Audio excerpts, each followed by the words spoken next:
ये एक इस किस्म के स्टेट मैनेज किए गए इलेक्शन कि एक पर्टिकुलर पॉलिटिकल पार्टी को जितवाने के लिए, और जितवाना भी इस तरह से कि ताकि वो एक बिल्कुल उनको हुकूमत बनाने में कोई दुश्वारी ना हो। पंजाब का वजीर आला जो होगा वो तहरीक इंसाफ का होगा, इसमें किसी को कोई शक और शुबा नहीं होना चाहिए। अफगान पीपल्स पार्टी हमेशा पार्लियामेंट्री सिस्टम पे यकीन रखती है और हमने इसी सिस्टम के लिए बहुत कुछ किया भी है, खोया भी है, पाया भी है।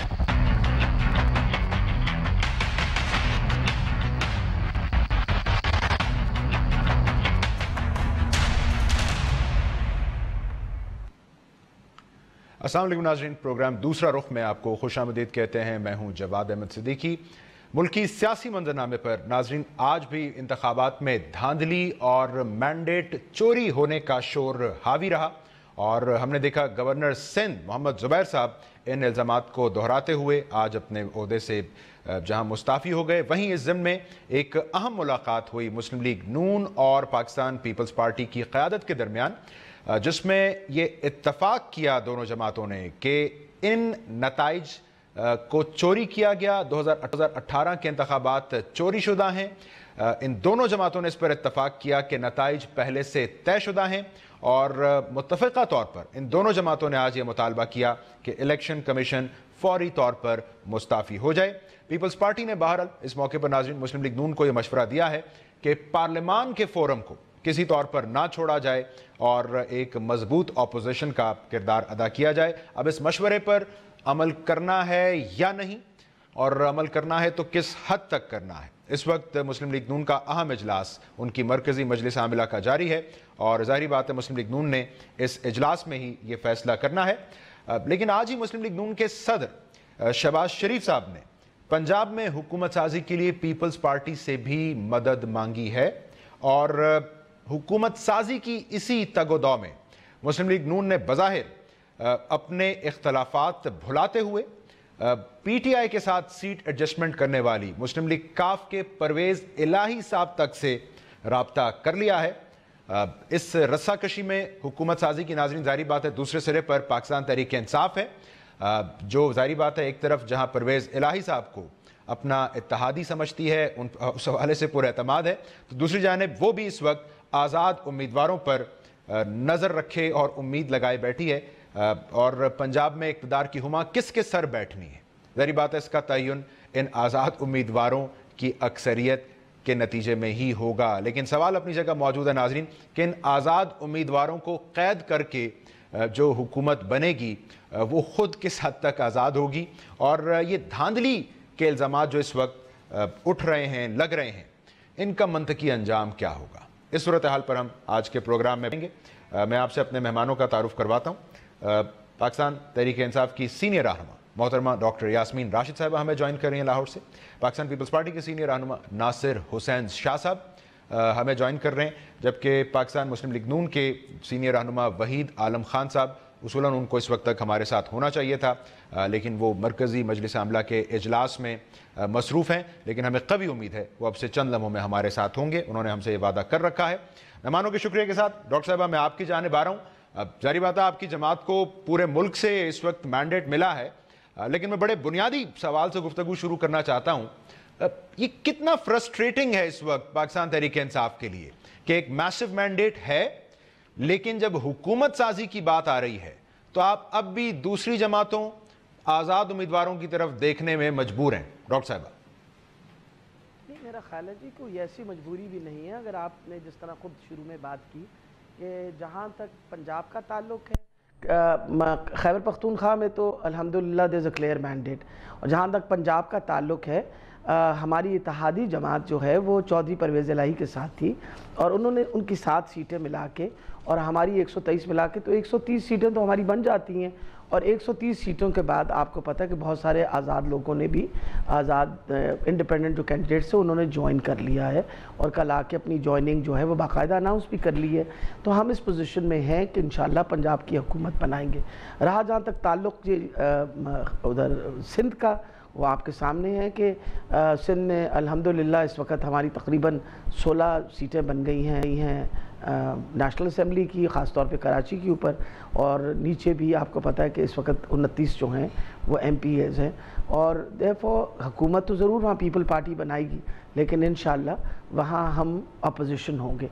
बाकी रहा जहाँ तक बलूचिस्तान का ताल्लुक़, उस पर काम हो रहा है। आपको पता है वहाँ सब के पास थोड़ी थोड़ी सीटें हैं, और वहाँ भी हमारी भी नुमाइंदगी है, और हम उम्मीद रखते हैं कि वहाँ हमारी ज़रूर कोलिशन बन के। तो डॉक्टर साहब, पंजाब के हवाले से इस वक्त PTI का एतमाद कितना है, और ये जो मुस्लिम लीग नून का राब्ता हुआ है परवेज़ इलाही साहब से, और अभी मजीद राब्ता होना है सादिक साहब से उनका, वो भी एक बात तय है, इस पर आपकी जमात क्या राय रखती है, किस नज़र से देख रहे हैं आप लोग इसको? देखें जी, अगर मैं चौधरी परवेज़ इलाही साहब के बारे में अगर उन्होंने एक तय शुदा फार्मूला के साथ हमारे साथ एक सीट एडजस्टमेंट की है, तो सीट एडजस्टमेंट करने का मतलब है कि he is a part of the party now, मतलब जो सीटें हैं वो हमारी पार्टी के साथ ही वो शेयर करेंगे। और मुझे तो बहुत उम्मीद है कि चौधरी साहब अपने बात से वापस नहीं मुड़ेंगे। इस वजह से मैं बार बार आपसे कह रही हूँ कि 130 सीटें तो ये बनी, और फिर जो आज़ाद उम्मीदवार जो हैं, जिन्होंने ऑलरेडी 6 बंदों ने ज्वाइन कर लिया, 136, वी नीड अनदर 4, और we have got the magical number of 140 हुकूमत बनाने के लिए। अब जहाँ तक ताल्लुक़ है अपना नून लीग का, नून लीग और पीपल पार्टी, हम जब कहा करते थे कि ये एक ही कॉइन के 2 हिस्से हैं, यानी एक ही तरफ के, यानी they are part of the same coin, तो बात गलत तो नहीं साबित हुई ना। फिर जब इस वक्त तहरीक इंसाफ के ख़िलाफ़ ये इकट्ठे हो रहे हैं ना, दे आर जॉइनिंग टुगेदर, वरना तो कुछ चंद दिन पहले इलेक्शन के दिनों में तो एक दूसरे के ऊपर वो कहते हैं लफ्ज़ों की जो भौचाड़ हो रही थी। डॉक्टर साहब, ये तो पार्लिमानी सियासत है ना, अब ऑपोजिशन में जिन्होंने एक साथ बैठना है वो फिर आप रास्ते तो निकालेंगे ना कॉर्पोरेशन के। नहीं, अच्छा, अगर आप मुझे इजाजत दें, मैं आपके वापस आता हूँ। वहीद आलम साहब भी हमें ज्वाइन कर रहे हैं, मैं जरा सवाल ही उनके आगे भी रखना चाहता हूँ। वहीद साहब, मुझे आप सुन पा रहे हैं? Welcome to the show sir. जी बिल्कुल। वहीद साहब, मैं डॉक्टर साहबा के सामने भी ये सवाल रखा, जरा बताइए ये क्या डेस्परेशन है? वैसे मत समझ आती है, जाहिर बात है पंजाब की हुकूमत का मामला है, लेकिन इतनी डेस्परेशन सर कि अब आप लोग PTI के इत्तेहादी काफ लीग तब से राब्ता कर रहे हैं सर, ये मुनासिब है? बात यह है जी कि वो कहते हैं ना कि सियासत में सबके दरवाजे हमेशा खुले होते हैं, सियासत बंद दरवाजों में नहीं होती। तो मैं समझता हूँ कि हुकूमत साजी के लिए आप किसी भी जमात से आप अपना राब्ता कायम कर सकते हैं, और यही हमारा है कि हमें भी हुकूमत, क्योंकि बीइंग ए लार्जेस्ट पार्टी हमारा हक है कि हम इसको पहले बनाएं, बल्कि मैं समझता हूँ कि इन्हें भी हमें कहना चाहिए जो हुकूमत साजी के लिए। नहीं सर, मैं उस तरफ आऊंगा वहीद साहब, लेकिन यही तो सवाल है, सीट एडजस्टमेंट काफ की PTI के साथ है सर, सो आप इसका मतलब, मैं ये नहीं कह सवाल सुन सर, मेरा सवाल सुन सर, मेरा सवाल सुन लीजिए वहीद साहब, आप इसका मतलब है काफ लीग के मैंडेट को एक्सेप्ट कर रहे हैं, उस जमात को जिसकी सीट एडजस्टमेंट PTI के साथ थी, आप उनके मैंडेट को एक्सेप्ट कर रहे हैं? बिल्कुल जी, हम कर रहे हैं, वो बात भी दुरुस्त है। अच्छा। लेकिन हमारा भी राइट है उनसे राब्ता करना, और सबका राइट है, कोई भी किसी से राब्ता करता है जमातों से, हमारा भी राइट है। और इंशाल्लाह ये देखिएगा कि ये पंजाब में इनकी खाम ख्याली है, हम ही हुकूमत बनाएंगे।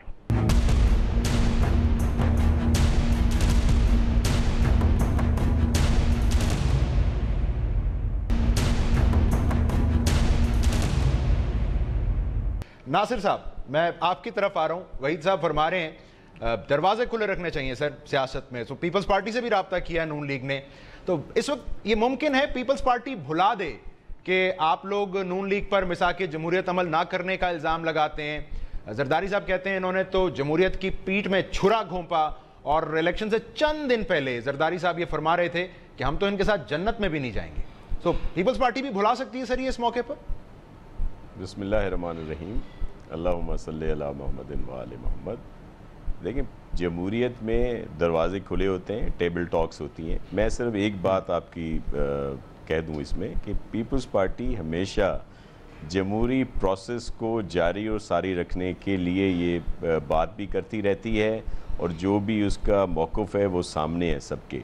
अब भी अगर इनसे बात करने की ज़रूरत महसूस हुई, तो अगर आप मीडिया पे हैं, ज़ाहिर है आपको सारा इल्म होगा, मियाँ साहब शहबाज शरीफ साहब गए थे वहाँ पे मखदूम साहब के यहाँ, अहमद महमूद साहब के यहाँ, और फिर उसके बाद ये बात शुरू हुई। दूसरी अहम वजह ये थी कि हम लोग चाहते हैं कि सब लोग पार्लियामेंट का हिस्सा रहें।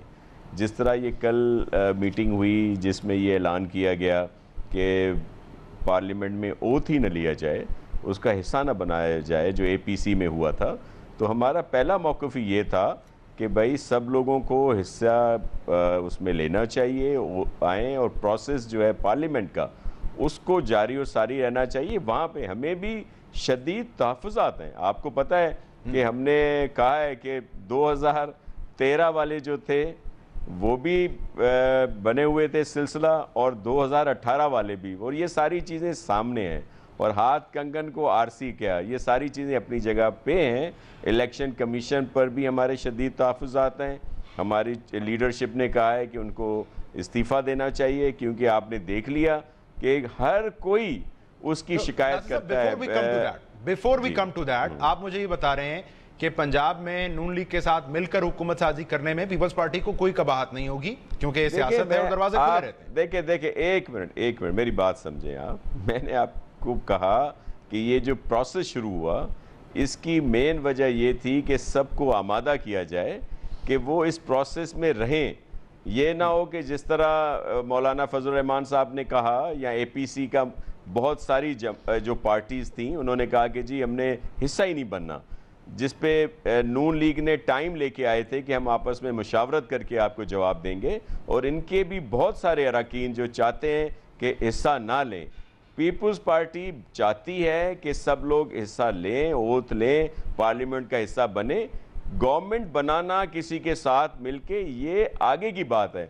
अभी तो इनिशियली बात हो रही है कि भाई उनको आमादा किया जा रहा है। अभी ये आप पार्लियामेंट में अभी आए आपकी मीटिंग जी, इस वजह से बातचीत जी। बिल्कुल यास्मीन साहबा, आपने गुफ्तगू सुनी वहीद साहब की, वो आपको ये बताना चाह रहे थे कि हक उनकी जमात का है हुकूमत साजी का, बिल्कुल ऐसे ही जैसे उनका हक है कि वो मुस्लिम लीग काफ से चौधरी परवेज़ इलाही साहब से राब्ता भी करें। सो अब आप बताइए, आपकी जमात को कितना यकीन भरोसा है चौधरी परवेज़ इलाही साहब की आप इत्तेहाद पर?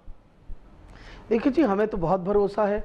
वजह यह है कि इत्तेहाद किया गया था, उन्हीं के साथ हमने सीट एडजस्टमेंट की। आपके सामने गुजरात और चकवाल के अंदर सीटें हमने अपनी छोड़ी, हमारे लोगों ने उनको हर तरीके से सपोर्ट किया, और ये मिलजुल के हम लोगों ने ये सारी सीटें जीती हैं।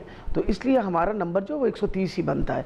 और किसी तरीके से भी जो ये नून लीग वाले क्लेम कर रहे हैं कि इनकी सीटें हमारे से ज़्यादा हैं, हमारी सीटें इनसे ज़्यादा हैं, और ऑलरेडी बहुत सारे आज़ाद अरकान ने जो है वो ज्वाइन कर लिया है। Being a single largest party वो हमारी ज़्यादा है। लेकिन फिर वो सीट एडजस्टमेंट है ना वहीद साहब, वो यही तो बता रही है डॉक्टर साहिबा। नहीं, वो एडजस्टमेंट कहाँ लिखी होती है? लिखी तो नहीं होती ना। निशान तो उनका वही था, इनका निशान वो उनका निशान ये थोड़ी था जो इनका निशान है। अच्छा डॉक्टर साहब, वो तो नहीं मान रहे आपके इत्तेहादी हैं। उनके नाम तो मान ही नहीं नाम आने से तो भाई, उनके नाम आने से तो कोई फर्क पड़ने नहीं लगा ना। बात तो हमारी हुई भी है चौधरी परवेज़ इलाही साहब से। हमें कॉन्फिडेंस है कि ये जो मर्जी उनसे कहते रहे, वो अपना इत्तेहाद हमसे नहीं। तो चलें डॉक्टर साहब, मुझे ब्रेक पे जाना है। ये परवेज़ इलाही साहब का हक है कि वो मिलें जाके, अयाज सादिक साहब से भी, मुशाहिद हुसैन साहब से भी कोई राब्ता हो, मुस्लिम लीग नून से राब्ता हो, फोन भी उठाएं, बातचीत, ये भी उनका हक है परवेज़ इलाही साहब का इस वक्त? नहीं, मकसद ये कि किसी से खुदा न खास्ता जंग तो नहीं है ना। अब अगर कोई उनको फोन कर ले तो तकरीबन जंग ही थी वैसे डॉक्टर साहब। देखिए ये जंग समझ रहे, मैं तो जंग नहीं समझ रही। और मकसद ये है कि अगर कोई फोन किसी को करता है तो कर्टसी तो यही डिमांड करती है कि आप उनके फोन का जवाब। डॉक्टर साहब, मुझे इजाजत दीजिएगा ब्रेक की, मैं एक क्विक ब्रेक ले लूं। ये जो अददी अक्सरियत का मामला है, नाज़रीन इस पर जरा मजीद बात करते हैं। वहीद आलम साहब हमारे साथ हैं, नासिर हुसैन शाह साहब हमारे साथ हैं। एक बॉक्सर ब्रेक के बाद वापस आते हैं।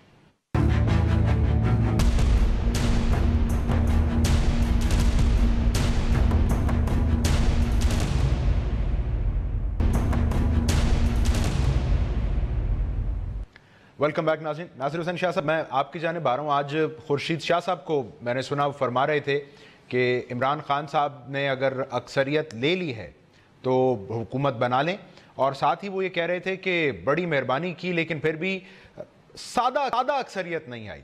तो सर, ये खुर्शीद शाह साहब क्या हंग पार्लियामान के खदशात से आगाह करना चाह रहे हैं इमरान खान साहब को? ये मेहरबानी का हवाला और हुकूमत बना लें अगर अक्सरियत आई है, क्यों कहना पड़ा उनको? देखिए, वो तो अगर शाह साहब ने जो बात की है वो तो बिल्कुल सामने है कि जाहिर है कोई गवर्नमेंट बनाने के लिए सादा अक्सरियत तो नहीं है ना खान साहब वालों के पास, और उनको मेजॉरिटी वैसे अक्सरियत मिली है सादा वैसे अददी लिहाज से, लेकिन गवर्नमेंट बनाने के लिए उनके पास सिंपल मेजॉरिटी नहीं है। तो वो उन्होंने कौन सी गलत बात कह दी शाह साहब ने, और जो दूसरी बात उन्होंने कही वो भी हकीकत है। मेरी बहुत ही काबिल एहतराम है, आपा बैठी हुई हैं यास्मीन राशिद साहिबा, इनको मुबारक भी हो, इन्होंने बहुत सारे वोट लिए पूरे पाकिस्तान में इनकी पार्टी ने। और लेकिन इशू ये है कि अब ये जो आप बात कर रहे थे चौधरी परवेज़ इलाही साहब से राब्तों की और दूसरों की, इनका फ़ायदा जो है वो चौधरी साहब को ही पड़ेगा, चौधरी परवेज़ इलाही साहब को ही। लेकिन एक बात मैं आपको अर्ज़ करूं कि वैसे पार्लिमानी उसूल क्या हैं। आपको याद होगा 2008 में जब इलेक्शंस के रिज़ल्ट आए थे तो उस वक्त भी PMLN की सीटें जो थीं इसमें पंजाब असम्बली में उनको अक्सरियत मिली थी, लेकिन गवर्नमेंट बनाने के लिहाज से नहीं थी। और आसिफ साहब ने ऐलान कर दिया था कि जी जिनको सिंपल मेजॉरिटी है वो उनको पहला हक दिया जाएगा। तो आपने देखा होगा कि एक उसी दिन कुछ घंटों में ही बहुत सारे आज़ाद अरकान उनसे जाके मिल गए थे और फिर जाके वो फॉर्म कर सके थे। अगर अदरवाइज़ पीपल्स पार्टी अगर उस वक्त भी चाहती तो उस वक्त भी पंजाब में बड़े सालों के बाद उनको ये मौका था कि वो आज़ाद अरकान को दीगर लोगों को मिला के PMLN की हुकूमत ना बनाने देते, लेकिन क्योंकि हम मीसाक जमहूरियत पर अमल कर रहे थे इसीलिए आसिफ साहब ने बड़ापन दिखाया और ये उस वक्त उन्हें कहा।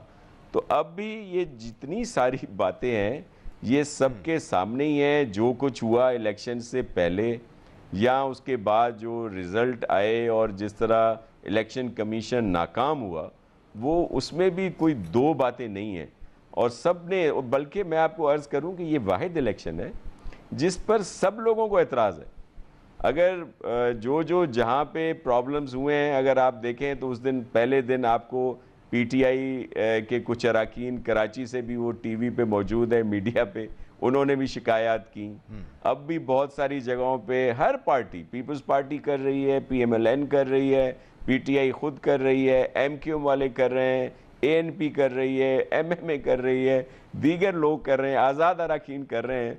तो मतलब इसमें नाकामी किसकी है? इसमें तो इलेक्शन कमीशन की नाकामी है कि कोई एक भी ये नहीं कह रहा है कि जी इन्होंने बड़ा इंतज़ाम ठीक रखा था और फिर वो कहते हैं जी कोई सिस्टम उनका ख़राब हो गया। सिस्टम अपनी जगह पे, लेकिन ये कभी नहीं हुआ कि इलेक्शंस के रिज़ल्ट जो हैं वो 2-2 दिन के बाद आ रहे हैं, 1 दिन के बाद आ रहे हैं, ऐसा तो कभी नहीं हुआ। हम भी बहुत अरसे से इस प्रोसेस में हैं और प्रैक्टिकली हैं, तो ये सारी चीज़ें अपनी जगह पे मौजूद हैं जी। डॉक्टर साहब आपकी जानिब आ रहा हूँ। एक तो वहीद साहब फिर कुछ पार्लिमानी उसूलों का हवाला दे रहे हैं, दूसरा परवेज़ इलाही साहब, भले उनकी जमात की सीटें सिर्फ 6-7 तक महदूद हैं, लेकिन आप समझती हैं कि वो किंग मेकर से अब किंग बनने तक की पोजीशन में आ गए हैं, कम से कम पंजाब की हद तक। सो ये इसका इम्कान फिर मौजूद है डॉक्टर साहब? देखिए जी, मेरे लिए ये बात कहना तो बहुत मुश्किल है कि परवेज़ साहब क्या सोच रहे हैं, बिकॉज़ जो भी बात तय हुई वो तो आपको पता है कि सीट एडजस्टमेंट की बात तय हुई और उन्होंने मेरे ख्याल में वो कभी अपने जो कमिटमेंट है उससे बैकआउट नहीं करेंगे और तहरीक इंसाफ के साथ रहेंगे भी ज़रूर। डॉक्टर साहब मैं आपकी बात काट रहा हूं। मेरा सवाल ये है 6-7 सीटों के साथ परवेज़ इलाही साहब CM पंजाब बनने का हक रखते हैं? देखिए, ये I am not anyone to take a decision, मैं तो नहीं डिसीजन लेने वाली ना। वो खान साहब से उनकी मुलाकात होगी, मीटिंग होगी, आपस में डिस्कस करेंगे, जो भी होगा वो खान साहब डिसाइड करेंगे। इसलिए मैं तो उस पोजीशन में भी नहीं हूँ कि मैं कोई चीज़ डिसाइड करके और आपको बताऊँ। जो भी होगा वहाँ डिसाइड होगा और कैसे होगा, this is going to be done there. लेकिन मैं आपको ये यकीन से बता रही हूँ कि मेरे ख्याल में चौधरी साहब कभी भी जो हमारे साथ कमिटमेंट की हुई है उससे पीछे नहीं हटेंगे। अब आ गया मसला कि जो बार बार अपना कह रहे हैं वहीद साहब, जब आप सीट एडजस्टमेंट करते हैं तो वो सीटें फिर इकट्ठी गिनी जाती हैं, तो सिंगल मोस्ट पार्टी जो है वो तो फिर हमारी ही बनी। तो हम ही कोशिश कर रहे हैं कि हम हुकूमत भी बनाएं और मेरा ख्याल है बेहतर है कि नून लीग कभी अपोजिशन में भी बैठ के देखे कि अपोजिशन कैसी होती है। वजह यह है कि एक अच्छी अपोजिशन होना भी बहुत अहम होता है किसी भी मुल्क के हालात बेहतर करने के लिए। अगर आपकी अच्छी अपोजिशन होगी तो मसला ये है कि आप हुकूमत को सही रास्ते पे रखेंगे, you will not let it go of the track, that is ये एक पर्पस है। मुझे चूंकि ब्रेक पे जाना है, मुझे अगर आप सिर्फ हाँ ना में बता दें, अगर आपकी पार्टी पंजाब में ये बड़ी जिम्मेदारी आपको देने का फैसला, तो आप तो तैयार है ना इस बड़े काम को निभाने के लिए? जाहिर बात है, लाहौर है, एक छाप है नून लीग की, तो आपको तो एतराज़ नहीं होगा ये बड़ी जिम्मेदारी संभालने? जी, मैं खान साहब की किसी बात को कभी ना नहीं किया। अगर मैं नवाज शरीफ के खिलाफ लड़ने को तैयार हो गई तो आपका क्या ख्याल है मैं खान साहब की किसी बात को ना करूंगी? आई टुक अप अ चैलेंज, उन्होंने जितनी मरतबा कहा कि आप वहाँ खड़ी होंगी, मैंने उतनी मरतबा जाके खड़ी हुई हूँ। तो मैं तो खान साहब की किसी बात को कभी ना नहीं कर सकती, क्योंकि इज़ माई लीडर, जो वो डिसाइड करेंगे वो सबसे बेहतर डिसीजन होगी। बिल्कुल ठीक है, एक ब्रेक लेते हैं नाजरीन। धांधली के इल्जामात का आखिर करना क्या है? नासिर हुसैन शाह साहब बार बार कह रहे हैं इलेक्शन कमीशन मुस्ताफ़ी हो। जरा इस हवाले से बात को आगे बढ़ाते हैं इस ब्रेक के बाद।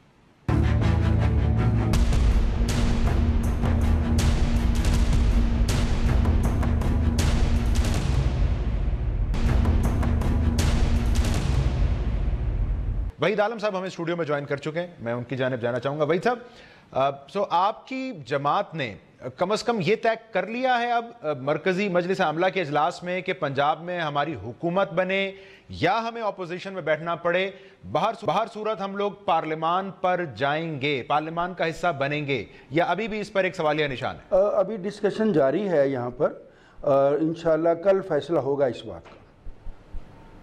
अच्छा, और ये मतलब इसका इम्कान आप लोगों ने भी ओपन रखा है कि आप लोग एक्सट्रीम स्टेप ले सकते हैं? जी हाँ, कुछ भी हो सकता है जी, ये बातें जो भी फैसला होगा वो इंशाल्लाह कल मंजर पर आ जाए। लेकिन वहीं सब थोड़ा सा अगर आप पस मंजर इसकी वजह भी हमें बयान करना चाहें।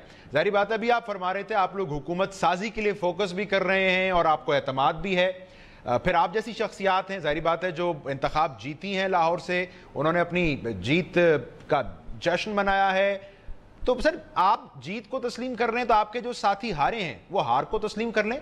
ये यास्मीन राशिद साहिबा की मिसाल है ना, हमारे साथ ही शो में बैठी। नहीं, उसमें ना कुछ ऐसे बहुत से इबहम पैदा हो रहे हैं।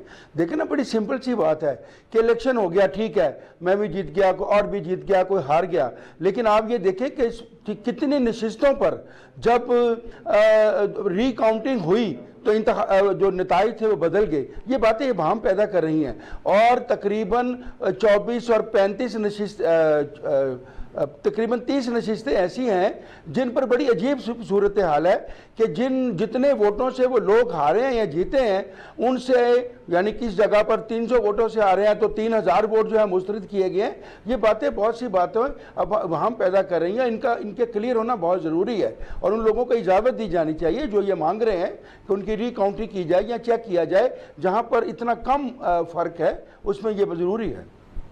तो आपके असेंबली में जाने ना जाने का फैसला इस शर्त से मशरूत है, सिर्फ रिकाउंटिंग की शर्त? नहीं, वो हमारी पार्टी में जो डिस्कशन होगी वो उस पर है, ये एक अलग चैप्टर है। ये तो आने वाले दिनों में हम शवाहिद जो है इकट्ठे कर रहे हैं, वो फिर आपको देंगे कि क्या मसाइल हैं, क्या हुआ है, उसमें पिक्चर्स भी आ रही हैं, उसमें वीडियो फिल्म भी आ रही हैं, उसमें जो डॉक्यूमेंट्री प्रूफ है वो भी आ रहे हैं। उसके लिए एक कमेटी बना दी गई है जो ये इकट्ठे कर रही है और फिर फैक्ट फाइंडिंग देगी, और फिर उसके बाद हम जाएंगे। वो एक अलग चैप्टर है, लेकिन ये पार्लियामान का हिस्सा बनना या ना बनना ये हमारी आज की डिस्कशन है, जिसका कल फैसला हो जाएगा। तो नासिर हुसैन शाह साहब, आपकी जमात जारी बात है हम नवा है नून लीग के इस एतराज में, और आप लोग भी कहते हैं कि नताइज तयशुदा थे, मैंडेट चोरी हो गया। सो नासिर साहब, ये आप लोग क्या नून लीग की हमदर्दी में कह रहे हैं मैंडेट चोरी हो गया, या मैं अगर बसद एहतराम कहूँ बिलावल भुट्टो साहब के लियारी से हार हजम करना मुश्किल है पीपल्स पार्टी के लिए, वजह क्या है? देखिए, वजह यह है कि आपने खुद देखा कि किस तरह के जो रिज़ल्ट को मैनेज किया गया, इतनी देर से आए। फिर जो सबसे बड़ी अलार्मिंग बात जो हर जगह पे, जिसका अभी मेरे मोहतरम भाई जिक्र कर रहे थे, कि इतने जब नौजवानों ने, पढ़े लिखे लोगों ने हिस्सा लिया, तो फर्स्ट टाइम ये हुआ है कि इतनी बड़ी तादाद में वोट रिजेक्टेड दिखाए गए। ये पहले कभी नहीं हुआ। कितने इलेक्शन गुजरे हैं कि हज़ारों की तादाद में जो वोट हैं वो रिजेक्टेड दिखाए गए हैं या नज़र आए हैं। तो इसकी क्या वजह है? देखिए, ये शक को शुबात बढ़ाते हैं ना। एक तो आपने टाइम प्रोसेस बढ़ा दिया, लंबा कर दिया, और फिर उसमें से जो लोग हारे हैं, अगर वो पीपल्स पार्टी के हैं, अगर वो PMLN के हैं, अगर वो MMA के हैं, अगर वो ANP के हैं या कुछ और पार्टीज के हैं, और वो जितने वोटों से हारे हैं उससे 10 गुना भी नहीं 50 गुना ज्यादा लोग अगर वोट आप दिखा रहे हैं जो रिजेक्ट हुए हैं, तो ये तो उस कैंडिडेट का हक बनता है ना। चाहे हमारे अगर कहीं पे पीपल्स पार्टी जीती है, अगर वो इतने वोटों से जीती है कि रिजेक्टेड वोट बहुत ज्यादा है, तो ये दूसरे कैंडिडेट का हक बनता है नहीं, कि वो देखे कैंडिडेट्स के हक की बात एक तरफ, चंद हलकों की बात एक तरफ, मैं सबकी बात कर रहा हूं। मैं आपको देखें, ये बात जो थी ये किसी से ढकी छुपी नहीं थी कि क्या हुआ, प्री पोल क्या हुआ, लेकिन ये तो बाद की बात है ना, ये पोलिंग के बाद के टाइम की बात मैं कर रहा हूं। आप सिर्फ गिलानी साहब का वो देख लें रिजल्ट, उनका जो रिजल्ट शीट है उस पर टेम्परिंग की गई है। अब इसको हम क्या कहें? अब गिलानी साहब के रिजल्ट शीट जो दी गई है या जो दी गई है उन पर टेम्परिंग है, जो अमले की तरफ से की गई है, किसी एजेंट की तरफ से नहीं की गई। अगर उसके बाद भी अगर हम कुछ कहते हैं तो आप कहते हैं कि आपको इस सीट का प्रॉब्लम है, दूसरी सीट, ऐसा बिल्कुल नहीं है। पीपल्स पार्टी हमेशा जमहूरियत की बात करती है और उस पर हम लोग कारबंद हैं, और हम लोग चाहेंगे कि ये प्रोसेस चलता रहे। लेकिन ये जो उभाम है, ये जो जहनों में सवाल हैं, ये जरूर क्लियर होने चाहिए कि भाई क्या हुआ, इतने रिजेक्ट वोट कैसे निकले, वो किसको थे? डॉक्टर साहब जी, ये आपने गुफ्तगू सुनी डॉक्टर साहब, जारी बात है ये दोनों जमातें इन नताइज को फिक्स्ड करार देते हैं, मैंडेट चोरी होने की बात करें। क्या करें ये, अगर धांधली साबित करनी है इन जमातों को, ये कैसे साबित करें? अगर इन्हें यकीन दिलाना है कि जनाब चोरी हुआ मैंडेट, क्या करें? देखिए, मकसद ये है कि इलेक्शन कमीशन तो जो बनी हुई है, इसकी इनकॉम्पिटेंसी जो है उसके बारे में तो सब गिला शिकवा करते रहे। मकसद ये है कि तो जो हुकूमतें थीं उस वक्त उन्होंने ख्याल करना चाहिए था कि they should have been made competent, number 1।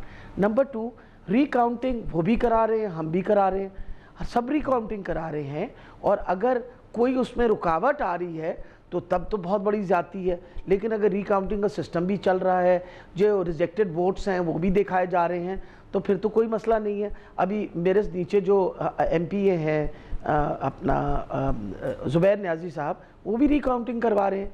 मतलब जो मेरी तरफ के MP हैं वो 4000 वोटों से हारे हैं, तो वो भी रिकाउंटिंग करा रहे हैं। तो मकसद ये है कि रिकाउंटिंग और वो जो रिजेक्टेड वोट्स हैं उनको चेक करना, ये तो हर कैंडिडेट का हक होता है, और मैं इस बात पे बिलीव करती हूँ कि हर कैंडिडेट को मौका मिलना चाहिए, उनको पूरी तसल्ली होनी चाहिए कि भाई जो इलेक्शन हुई है उसके अंदर कोई गलत काम ना हुआ हो। There is no doubt about it. जहाँ तक प्री पोल रिगिंग का ताल्लुक है, वो तो इतना लंबा चौड़ा उसका किस्सा, हम तो पटिशनें जमा करा करा के इलेक्शन कमीशन के पास पागल हो गए, हमें तो किसी ने सुना ही नहीं, कोर्टों में जा जा के। ये प्री पोल रिगिंग के तो माशाल्लाह ये मास्टर हैं, जिस तरह की इन्होंने प्री पोल रिगिंग की है नून लीग वालों ने। मैं तो आपको अगर याद हो तो 2-3 दफ़ा प्रेस के सामने की बात कर रही डॉक्टर साहब, जी मैं प्री पोल रिगिंग की बात कर रही हूँ। जो 2 अरब रुपए जिस हल्के से मैंने इलेक्शन लड़ा है, अगर आपको याद हो तो 29 जनवरी को 2 अरब रुपए स्पेशल राउंड आया नवाज शरीफ के हल्के के लिए, जहाँ वो फेंके गए, टीपा को दिए गए, और जिसका अभी तक हमें वो राइट ऑफ इंफॉर्मेशन एक्ट के मुताबिक ना कोई प्रोजेक्ट्स मिले ना कुछ मिला। एक लाइन मिली कि जी ये किया है, ये सड़कें बनाई हैं, और हमें पता है कि किस तरह से वो पैसा इस्तेमाल वहाँ हुआ है। Basically all these things need to be inquired in. आखिर कभी तो हम वक्त लाए ना जब हम एक साफ शफाफ इलेक्शन करा सके, ना प्री पोल रिगिंग हो, और fair and transparent election should be held. तो वही सर एक हिकमत अमली ये हो सकती है कि सर आप हल्के चुन लें, पीपल्स पार्टी के साथ देखें, मौलाना फजलुर रहमान साहब के साथ देखें, 35 हल्के आप भी चुन लें इस दफ़ा, आप उनको ओपन करवाएं, उनका ऑडिट करवाएं, एस्टैब्लिश करवाएं कि अगर रिगिंग हुई है किस लेवल की हुई है, उसकी बुनियाद पर प्लान करें हमने क्या करना है। तो ये पूरे सिस्टम को मुतनाज़ करना, इंतखाबात को मुतनाज़ करना, ये सोचना भी कि हम पार्लियामान में नहीं जाएंगे, सर ये मुनासिब है? मतलब एक तरीका है ना, खान साहब ने कहा हल्के बताएं कौन से खोलने आपने, हम सपोर्ट करेंगे। देखें, पहली बात तो यह है कि खान साहब का ये मैंडेट नहीं है कि वो ये बात कहें कि हल्के खोले हम सपोर्ट करेंगे, ये तो इलेक्शन कमीशन का काम है। नहीं सर, लेकिन उनके उस एतमाद की दाद तो आप दे सकते हैं। हम क्यों दे, तो ये भी प्री पोल रिगिंग में आता है कि जब आप इस तरह की बात करें जो आपका मैंडेट ही नहीं है, जो इलेक्शन कमीशन का काम है वो इलेक्शन कमीशन का है। अभी ये मेरी बहन कह रही थी कि जी डेवलपमेंट के काम हुए, यकीनन डेवलपमेंट के काम है, लोगों के काम है, हर इलाके में हुए हैं, सबके हुए हैं। और प्री पोल लिंक तो सिर्फ उसी हल्के इलाके से तकरीबन सिर्फ उसी हल्के में पाकिस्तान पहले उठा लिया गया और उन्हें जेल में बंद कर दिया गया, और मेरे भी डिटेंशन ऑर्डर निकाल दिए गए, और भी लोगों के डिटेंशन ऑर्डर किया गया। जो आम वर्कर हैं जिनका सियासत से भी कोई ताल्लुक नहीं है, उनके भी सिक्योरिटी बॉन्ड पुलिस ने कहा जी भर दें, और ये भी कहा कि आप लोगों को इकट्ठा नहीं कर सकते। ये सारा वो प्रोसेस है जिसको रोकने की कोशिश की गई। और ये इसी तरह ये तो अब मैं इलेक्शन की बात कर रहा हूं, आप ये हमारे साथ तो ये 4 साल से हो रहा है कि 4 साल से किस तरह बुरे तरीके से हमारी जमात को हर जगह पर इसी तरह बातें की जा रही हैं। और यानी ये देखें कि हमने लोगों को टिकट दिए तो आखिरी दिन वो टिकट वापस कर रहे हैं, किसके कहने पे कर रहे हैं? कौन उनको कह रहा है कि आप टिकट ना लें?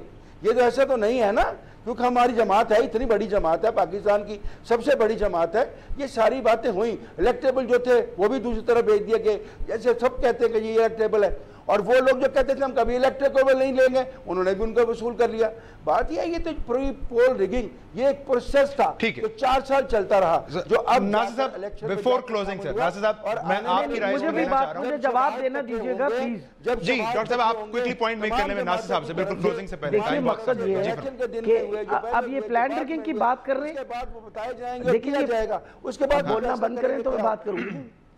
जी डॉक्टर साहब क्विकली, ये प्लान रिगिंग की बात कर रहे हैं तो इनसे कहिए कि बिल्कुल इस चीज़ को सामने लेके आए, और जो भी मर्जी हो हम तो सपोर्ट करने को तैयार हैं आपको। चले आप चाहे हमें कुछ भी ना समझे, हम आपके सपोर्ट में खड़े हैं कि अगर ज्यादती हुई आप भी इलेक्शन कमीशन के इस्तीफे का मुतालबा करती हैं? नहीं जी, मैं तो अभी तक कोई इस्तीफा किसी किस्म का मैंने तो नहीं मुतालबा किया, मैंने तो एक्सेप्ट कर लिए क्योंकि मेरे लीडर ने एक्सेप्ट किए result, so I have accepted them.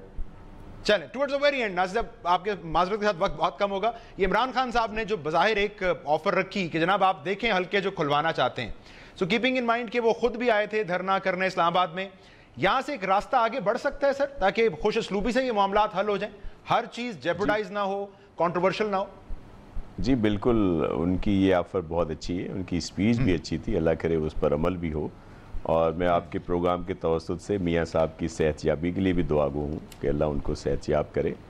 तो ये चीज़ें चलती रहेंगी सर, और लेकिन प्रोसेस में रहना चाहिए। मैं आपके तवस्सुत से अपील भी करता हूँ जो पार्टीज़ हैं, PMLN को भी और दीगर को भी, कि वो इस प्रोसेस का हिस्सा ज़रूर बने, फिर ही अब बात आगे चलेगी। अगर हल्के खुलवाने हैं, चेक करवाने, तो इसी से बात चलेगी ना। ठीक है, इस वक्त मुल्क जिन हालात में है तो इसको पीसफुली ये सिलसिला चलना चाहिए सारा।